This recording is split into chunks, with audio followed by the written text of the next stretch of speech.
So for the next session, I'm absolutely delighted to be joined by Meera Selva. She'll be delivering a keynote. Just a bit about Meera. Meera is the Chief Executive of Internews. She was previously Deputy Director of the Reuters Institute for Study of Journalism, and she was the co-founder of Oxford Climate Journalism Network. She's a really experienced journalist. She's covered most of the regions, most of the continents, and she's also worked at Associated Press for a number of years. So, Meera, welcome.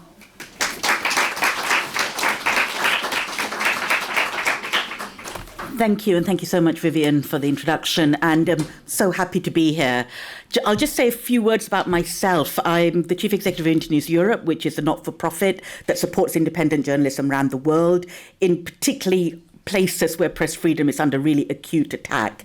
Part of what we do is run the Earth Journalism Network, which is the oldest network of its kind that has, for over 20 years now, ensured that there's training for environmental and climate journalists. And a big part of what we do is bring journalists from the countries most affected by climate change to the COP summits, both so that they can have a seat at the table, they can be in front of the policymakers, and also so that they can understand how the decisions are being made and how they report it back to the audiences that they come from.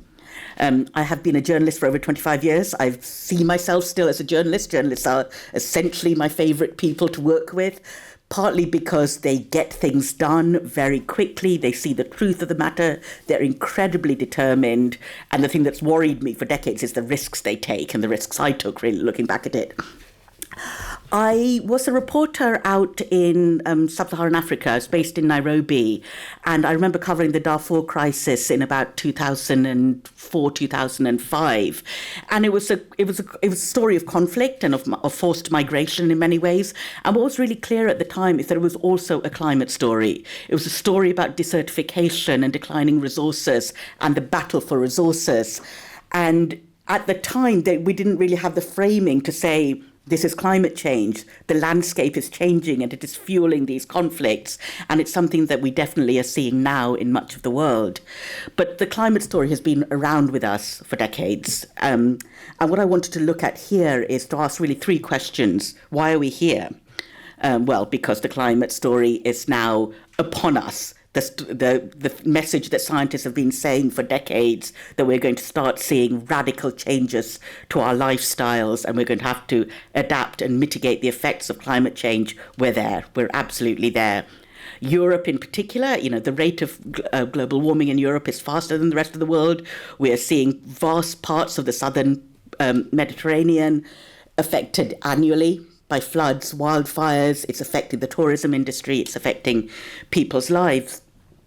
And why journalism? And this is the kind of nub of the issue. I founded the Oxford Climate Journalism Network, and I worked with Wolfgang Blau, who's a very senior editor. And what we were looking at is, why does journalism struggle to tell this story? And a lot of it is to do with the structure of newsrooms and the structure of the news agenda. And it's to do with the fact that news often wants a kind of binary narrative. It wants a good guy and a bad guy. It wants a start, middle, and an end, ideally. It wants to see action, and it wants to see change, and it wants to be reported. Increasingly, it wants to be something that you can report on cheaply from the newsroom by using data that's open source and that's accessible over the phone. The climate narrative is cross-border, it's cross-national, it unfolds over years. We're never quite clear what the impact of a policy is going to be, and we often won't know the impact till much later. So it's beyond the life cycle of the news.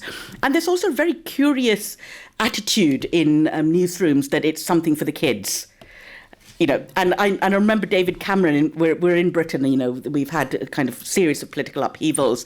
And in one of the leadership debates from the previous government, from the Conservative Party, I remember there was Liz Truss and Rishi Sunak standing at the podium being asked about climate change. Liz Truss, who went on to become a very short-lived Prime Minister, gave a relatively intelligent answer, though, because she had been involved in the climate change movement in her previous incarnations.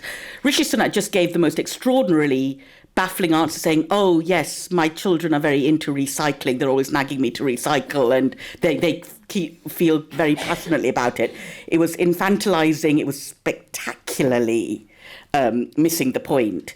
And I don't actually think that was, his stance on climate change, but I think that's the one he was willing to articulate publicly, because there is this perception that it's something for the kids and something to do with recycling. Why Latin America and the Caribbean? And this is where I'm really honoured to be here, because I think the region is at the crucible of this motion. It involves the countries that are affected the hardest by climate change. Lives are turned upside down, the hurricanes, the deforestation, the kind of utter devastation, the impacts it's having on the politics of the countries. It's also where some of the best journalism is. And thank you for those slides from the Reuters Institute about TikTok. And I've got some other slides I'll show with data as well. But certainly some of the most innovative digital journalism reporting on climate change is coming out of these regions, because you have to, because there's no one else telling the story. And it's the only story in many cases that people want to hear. And also, how do we support this? Now, I have a panel later about philanthropy and the role of foundations in funding climate change. And it's now a sector that, it's now a topic that affects everything. So it'll affect aviation, it'll affect agriculture, it'll affect insurance. All these sectors are looking at how climate change is going to affect them. And journalism can help tell that story as well. So every story is now a climate story. And climate journalism is not a beat on its own. It's something that affects every other sector. If you write about travel, if you write about sport, if you write about tourism, you will need to understand the basic principles of climate change to report on it effectively. And I think this is something that we need to kind of really talk to with foundations and funders about how do you model this? How do you kind of support journalism that brings out these narratives? Because again, it's often cross-border. It's often you can't just give a story grant to one newsroom in one country and ask that newsroom to deliver on this. It requires a rethink about how we measure the impact of journalism, what we're trying to do here, because what we're trying to do is many things. We're trying to ultimately affect some kind of policy change so that people understand that policies need to change. But also, really crucially, in much of the world, it's about giving a voice to the people who are affected by climate change. Until we do that, we can't start possibly formulating policy till we hear what the real issues are. And often the people who are most affected by climate change are often the ones who have the best ideas for mitigation and adaptation, because they've already been doing it. They've already found ways to find clean water in other places. They found ways to strengthen their homes. They've made decisions that these areas are now unsafe to build on. So they're already doing it. So we really need to bring that in.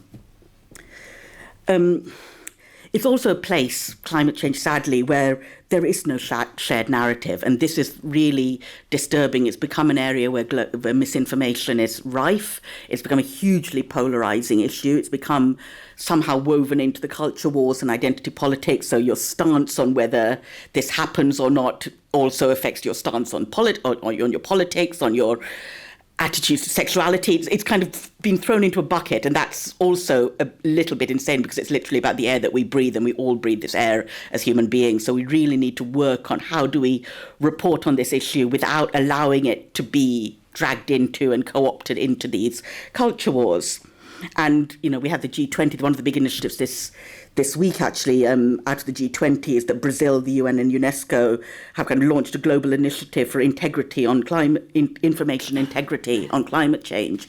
And I thought it's very striking that this is now the conversation about climate change. There's been quite a lot of initiatives about supporting the scientists and whether it exists and how to report on it as a polarizing issue. And now we're on information integrity, which is really about saying what's real out there. And I'm just going to say, why does this matter? And it's because, if I quote Maria Ressa, the Nobel laureate from the Philippines, who has been at the forefront of so many attacks on journalism, and what she really talks about is the importance of facts. So without facts, you can't have truth. And without truth, you can't have a shared reality. And with no shared reality, you have firstly no democracy, you have no meaningful human endeavor. Now, we're facing the biggest crisis of our lifetimes of our children. And if we have no meaningful human endeavor, this is a catastrophe. So this is in many ways the role journalism plays. I'll just go through my slides quickly, because what we run is the Earth Journalism Network, which I said is a network of journalists around the world. We've supported thousands. And this is the theory of change, really. It's just that we need to enable journalists to report on the world that they live in. We need to facilitate networks and communications. I'll add to this a little bit that we need to facilitate the idea of solidarity amongst journalists, because journalism is under attack as never before. Then we start getting a healthier information ecosystem. We start having this shared narrative. We start creating this shared reality. And then you have a better informed public. Therefore, this public can then hold their governments to account. They can start informing policy debates. And that's when you then start having the shared human endeavour. Digital storytelling is key to this. And I thought these were really important, that it's about immersion. And climate change, again, is one of those topics that, of course, it's about immersion. You want to understand. You want to see what's happening to the world around you. You want to actually touch it. And people understand this. They understand what it's like to kind of walk somewhere and feel that the earth is destroyed, that the temperature is much hotter than it used to be. It's no longer livable. It's the interactivity, because this is a little bit to do with agency. There's a whole story about why people avoid the news. I've got some data on that, but essentially people avoid the news because they feel they haven't got agency. They feel like they have to passively absorb this bad news and have this sense of despair. And so the interactivity of digital storytelling can really kind of help mitigate that to some extent. And then the last two things are the kind of integration. So, because we even in the talks this morning, we talked about the various platforms. Social media, luckily, is not a monolith. It shouldn't be a monolith, but we really need to make sure that the work we do can be accessed on all these platforms, partly to ensure that no single platform has the monopoly on information. We've seen what happens when that goes wrong, but also just to recognize that communities are different. And so some communities work on WhatsApp and some will work on TikTok and some will work through state-funded media, and we need to reach all these communities. So we need this interactivity. And going back to the idea of agency, we really need to be able to inspire action, meaningful action. And I just pause on that because I think there's been some things about action which has been, going back to the recycling point, a real focus on saying individuals, can you give up meat? Can you give up flying? Can you recycle? All these are important, but they're a drop in the ocean. What we really need is far more structured change where governments make different decisions, companies are obliged to make different decisions, regulators have different obligations on the sectors they're regulating. So a hyper-focus on individuality is often a way of keeping people occupied while stopping them asking for more meaningful change. And I will say on gender, I do think this is gendered because a lot of these issues that we ask people to do are done by women. Can you cook less meat for your family? Can you ensure the recycling is done properly? It's just like creating more work for women in the household to stop them stepping out and saying, can we please ensure that the air that our children breathe is not polluted, that the water they have is safe to drink? So that we really need to watch the balance on this. And this is research, again, from the Reuters Institute. I co-founded the Oxford Climate Journalism Network, and what we really wanted to do there was bring in some research about how audiences perceive climate change. And so we did a report, and we had a report in 2022 and 2023, and there'll be one in the coming years, but looking at the changes over time. And even within 1 year, what you really see is that more people are consuming news about climate change. And these are the countries we picked. And in all of them, except for Pakistan, interestingly, you don't see much of it. And I would say the reason it hasn't changed so much in Pakistan is because I think there was a relatively high level of consumption of climate change news anyway, because they had so many extreme weather events. But everywhere else, people are consuming climate change news more now in 2023 than even a year ago. So if you kind of extrapolate that trend, it'll grow. And then looks at this issue of who avoids climate change news. And I just think if you could just look at this and draw all sorts of theories, and I won't pretend to be an expert in each of these countries, but people do try to avoid climate change news, except in the countries where it directly affects your homes and your livelihoods. This is very clear. And so as journalists, we really need to look, and people who support journalism, we really need to ensure that the journalists in those countries where the audience do really care about climate change are supported to continue delivering on the stories, and that we don't get somehow pulled back by the fact that we say, well, in the UK and Germany, people tend to avoid it, and so therefore it's not relevant elsewhere, because it absolutely is.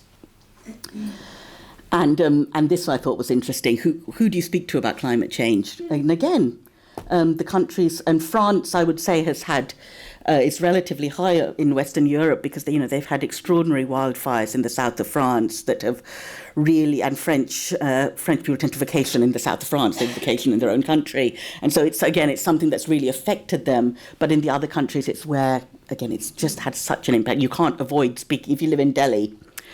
The air pollution is something that affects your family every single year. Every single year, the smog levels rise, where the wealthy have to make decisions about, do you go up into the hills? The poor have to make decisions about, do you send your children to school or try and keep them home, and where are they safer? So these are just conversations that affect your daily lives. And I thought this was an interesting one. This is from the European Investment Bank that did a survey, mainly in kind of Latin America, about climate change. And when we look at the politics of the world, and certainly what's happening in the US at the moment, where migration has become, again, a polarizing, toxic narrative, I thought this was really interesting. The people in these countries do believe they will have to move because of climate change. Now, I'm guessing most of them don't want to, but they kind of facing a really, really stark reality that much of the ground beneath their feet is going to become unsafe for them to live. And again, what do you do about this? Do you stop them moving? Do you stop them? Or do you try to say, we need to work on solutions here, joint solutions? And I really think these are the stories that journalism can try and build, these global narratives about, look, what is happening here? Who are these people? Why are they moving? How do we support people when they face this awful reality that your home is being destroyed underneath you? And you can see it coming. This is an informed audience who know exactly what's happening. The final point I wanted to make, we're in Mexico City for the other part of this conference, is journalism is important for creating this shared human endeavor, meaningful human endeavor, and those in power know it. It's why journalists are attacked. It's why journalists are killed. Mexico is one of the most lethal places in the world to be a journalist. Climate journalists are now increasingly under incredible attack. Indigenous civil society organizations in Latin America and the Caribbean, and indigenous journalists are under a huge level of attack. I mean, it's one of those where I don't really know why people do it, frankly. It's too dangerous a way to make a living. But it's not just about, you can kill a journalist, but before you kill them, you can do quite a lot to make their life impossible. You can kind of bury them under legal threats. You can issue physical threats. You can carry out physical threats against them and their families. Digital attacks, which really have a chilling effect, again, really affect women, female journalists online, and it's deliberate. It's a way of trying to take women out of the digital public space and silence them. And then an economic pressure on newsrooms. So the newsrooms are often have a triple, quadruple whammy of all the kind of changing models, advertising revenue falling, social media as a distribution model not working, and then being hit by lawsuits that that there's no chance of winning, but they take up resources and time in a newsroom, and so they for time they spend fighting lawsuits they can't use reporting instead. And so basically every story, like I said, is a climate story, and we really want to make sure that journalists everywhere know how to tell this story and feel supported in this storytelling, and also, again, creating these networks, which is why events like this are really, really wonderful, because they give a sense so that you're not alone. Because I think often this kind of journalism is very lonely. You're working on stories that take years to come to fruition. You're working with communities that are barely recognized or heard in the international space. And so to bring journalists together and to support them is also really vital here. And I think that's it. So thank you. Thank you very much for your time.